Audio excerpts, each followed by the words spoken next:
Indianapolis conservative firebrand Rep.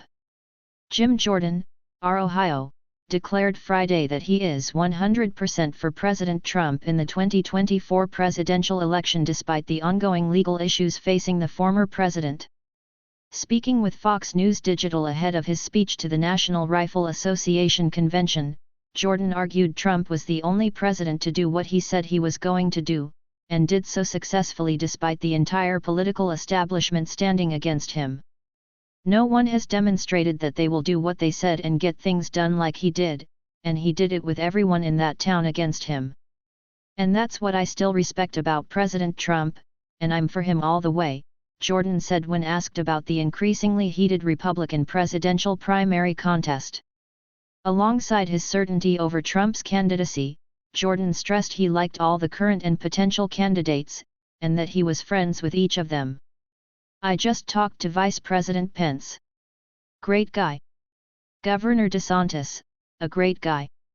When we formed the Freedom Caucus, there were 9 of us. He was one of the 9. But I am 100% for President Trump, he said. Jordan has been one of Trump's staunchest defenders against the felony falsification of business records charges brought against him by New York District Attorney Alvin Bragg last week, and has launched an inquiry into the latter over his efforts targeting the former president, which includes subpoenas to provide documents pertaining to the investigation to the House Judiciary Committee later this month.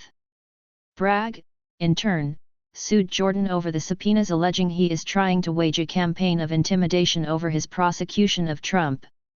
In addition to expressing his support for Trump, Jordan told Fox that Republicans needed to win elections to prevent Democrats from eroding Americans' Second Amendment rights. I always tell folks the Second Amendment is right next to the First for a reason. It's darn important, and we need to understand that and not let the left continue to chip away because ultimately they want to get rid of it, he said. But whether it's the crazy red flag laws, whether it's what the ATF is doing with the pistol brace rule, on and on it goes.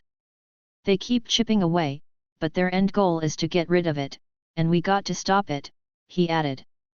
Jordan argued that when Democrats call for Republicans to meet them in the middle on gun legislation, that their definition of meeting in the middle was to take away your gun and to take away the firearms of law-abiding Americans.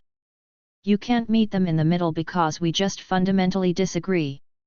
Our Constitution fundamentally disagrees with where they want to go, he said.